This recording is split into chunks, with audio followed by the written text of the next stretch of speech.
Kata siapa MLM dengan money game sama? Yuk kita bongkar rahasia bedanya bisnis MLM dengan money game yang tidak diketahui orang banyak. Ayo kita cari tahu rahasianya di episode 5 dari MLM Secrets Reveal. Yuk kita mulai. Akhir-akhir ini berita tentang money game alias skema Ponzi sangat gencar di media massa. Betul bukan? Dan tidak sedikit pula yang menyamakan money game sama dengan bisnis MLM. Apakah money game sama dengan bisnis MLM? Sebelumnya, yuk kita cari tahu apa itu modus money game atau skema Ponzi yang sebenarnya. Modus money game atau skema Ponzi adalah aktivitas menghimpun dana masyarakat untuk berinvestasi dengan janji imbal hasil keuntungan yang menggiurkan bagi para investor atau anggotanya. Adapun imbal hasil keuntungan investasi yang dijanjikan diambil dari dana investasi para investor atau anggota baru dan bukan berasal dari kegiatan bisnis operasional atau penjualan produk real oleh perusahaan. Luar biasa parah bukan? Prinsip kerjanya adalah gali lubang dan tutup lubang sampai begitu seterusnya hingga lama-kelamaan lubangnya semakin besar sehingga dana investor baru yang masuk tidak lagi cukup dipakai untuk membayarkan keuntungan bagi para investor lama yang sudah berinvestasi sebelum-sebelumnya. Sehingga meledaklah kemarahan dari para investor lama yang sudah berinvestasi. Jadi kapan modus money game atau skema Ponzi akan meledak? Simpel banget, yaitu sampai tidak bisa lagi membayarkan keuntungan yang dijanjikan bagi para investor atau anggota sebelum-sebelumnya. Money game atau skema Ponzi jelas salah dan berbahaya. Lalu apa hubungannya dengan bisnis MLM? Nah, disinilah aktivitas money game atau skema Ponzi bersinggungan dengan model bisnis MLM, yaitu melalui cara perekrutan anggota atau investor barunya yang menggunakan model bisnis MLM. Sekarang Anda sudah tahu apa itu money game dan skema Ponzi. Selanjutnya, inilah saatnya Anda memahami lebih dalam model bisnis MLM, supaya Anda tahu letak perbedaannya. Kalau Anda memahami model bisnis MLM ini, maka Anda akan paham bahwa antara money game dengan bisnis MLM yang legal dan benar adalah bagai bumi dan langit bedanya, dan sama sekali tidak sama. Sejatinya, bisnis MLM yang legal dan benar adalah model bisnis yang mempercepat rantai atau jalur distribusi produk dari pabrik ke konsumen dan sama sekali bukan pengumpulan dana masyarakat. Mari kita ambil suatu contoh. Misalnya, perusahaan distribusi berbasis MLM dengan produk makanan kesehatan atau yang biasa kita sebut vitamin.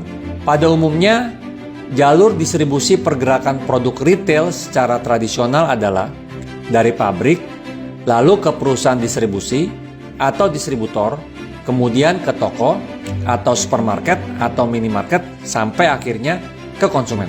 Ingat, keyword atau kata kunci bisnis MLM yang legal dan benar adalah mempercepat jalur atau rantai distribusi.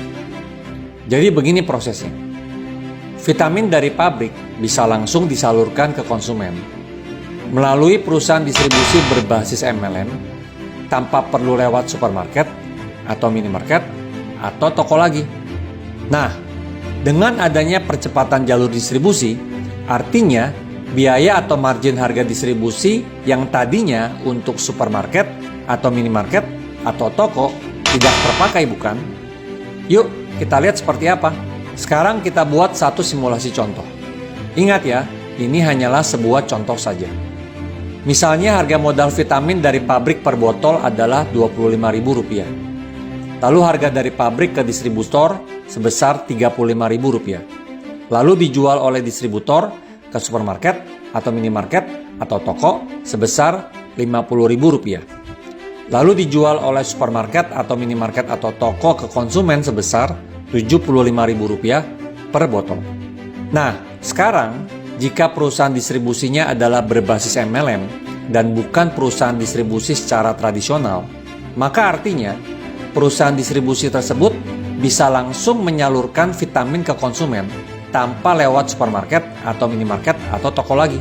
Dan jika vitamin tersebut mau tetap dijual dengan harga sama, Rp75.000 per botolnya, maka margin keuntungan bagi perusahaan distribusi akan makin besar, yaitu yang tadinya Rp15.000 per botol jika dijual ke supermarket atau minimarket atau toko, kini menjadi Rp40.000 per botol jika dijual langsung ke konsumen. Nah, margin keuntungan ini akan digunakan untuk apa oleh perusahaan distribusi berbasis MLM? Apa hanya buat disimpan? Atau kalau memang akan dibagi untuk siapa? Nah, jawabannya kita bahas di menit-menit selanjutnya. Simak sampai habis ya. Perlu diingat aturan ini. Dalam mendistribusikan produk, perusahaan distribusi berbasis MLM tidak menjual produk secara door-to-door, melainkan harus berkolaborasi dengan mitra distribusi secara perseorangan, termasuk Anda, jika sudah memenuhi syarat tentunya. Salah satu syarat umum diantaranya adalah biasanya harus memiliki KTP dan berumur 18 tahun ke atas. Sebagai mitra distribusi dari perusahaan MLM, peranan Anda selain sebagai konsumen adalah membangun komunitas konsumen pengguna produk yang dijual oleh perusahaan distribusi berbasis MLM tersebut. Jadi inilah intisari ide model bisnis distribusi berbasis MLM, yaitu para konsumen pengguna produk bisa ikut berkolaborasi membangun sebesar mungkin komunitas pengguna produk tanpa harus stok produk besar-besaran seperti yang dilakukan oleh para pemilik distributor atau toko atau supermarket atau minimarket secara tradisional pada umumnya. Lalu, apa benefit yang didapat saat konsumen perseorangan seperti Anda berkolaborasi menjadi mitra distribusi untuk membangun komunitas konsumen pengguna produk bagi perusahaan distribusi berbasis MLM? Tentunya, Anda akan mendapatkan profit sharing saat terjadi pembelian produk dari komunitas konsumen pengguna produk yang Anda bangun, bukan? Sekarang, dari mana datangnya profit tersebut? Dari margin penjualan produk tentunya, dan bukan dari setoran dana member baru, karena ini murni bisnis penjualan produk, dan bukan money game atau skema Ponzi. Nah, masih ingat contoh simulasi produk vitamin? Akibat distribusi lewat MLM, margin keuntungannya menjadi lebih besar daripada distribusi secara tradisional, yaitu yang tadinya Rp15.000 menjadi Rp40.000 per botol. Lewat contoh simulasi tersebut, dapat kita lihat bahwa itulah jumlah maksimal keuntungan dari satu botol vitamin yang bisa dibagikan baik kepada perusahaan MLM-nya maupun kepada para mitra distribusi perorangannya. Perhitungan pembagian keuntungan baik untuk perusahaan MLM maupun kepada para mitra kolaborasi di dalam perusahaan distribusi berbasis MLM disebut sebagai marketing plan. Dan semua perhitungan itu harus ada aturan dan kode etiknya yang diatur dan diawasi oleh Kementerian Perdagangan, yang dalam hal ini sebagai pihak yang mengeluarkan surat izin usaha penjualan langsung atau SUPL, serta harus mendapat rekomendasi dari Asosiasi Para Pengusaha Distribusi Berbasis MLM, yaitu APLI atau AP2LI. Jadi sekali lagi, bonus yang diberikan kepada para mitra distribusi perorangan di bisnis MLM yang legal dan benar adalah murni benar-benar dari margin penjualan produk, yang sama seperti bisnis pada umumnya, dan bukan seperti money game atau skema Ponzi yang membayar member baru dari dana member lama. So, sudah paham sekarang bedanya antara money game atau skema Ponzi dengan bisnis MLM yang legal dan benar? Namun jangan cuma asal semangat.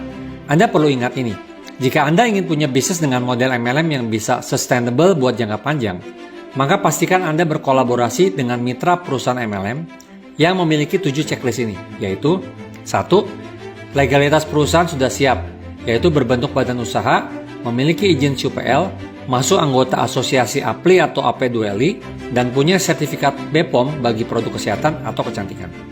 2. Produk harus berkualitas dan sudah terbukti, serta teruji sehingga memberi dampak positif bagi para konsumen. 3. Platform bisnis sudah go mobile e-commerce, sehingga transaksi pembelian produk bisa dilakukan kapan saja via mobile apps. 4. Harga produk sangat terjangkau, sehingga dapat dijangkau oleh berbagai kalangan.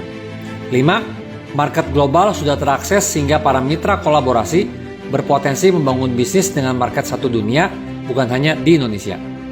6. Zero stock dan dropship sudah diterapkan, sehingga para mitra kolaborasi tidak usah pusing keluar modal untuk stok barang, dan tidak usah pusing mengurus pengiriman. 7. Konten promosi dan edukasi sudah tersedia, sehingga para mitra kolaborasi tidak perlu bingung membuat konten promosi yang tentunya tidak mudah dalam membuatnya. Sekarang, satu pertanyaan bagi Anda. Apakah Anda sudah punya mitra perusahaan distribusi berbasis MLM pilihan untuk Anda berkolaborasi yang memiliki ketujuh checklist di atas? Sudah punya belum? Bagaimana jika sekarang juga saya berikan Anda akses gratis untuk Anda bisa berkolaborasi dengan mitra perusahaan MLM yang punya 7 checklist tersebut? Silakan klik link pada caption di atas atau di bawah ini ya. Seru bukan? Ayo kolaborasi.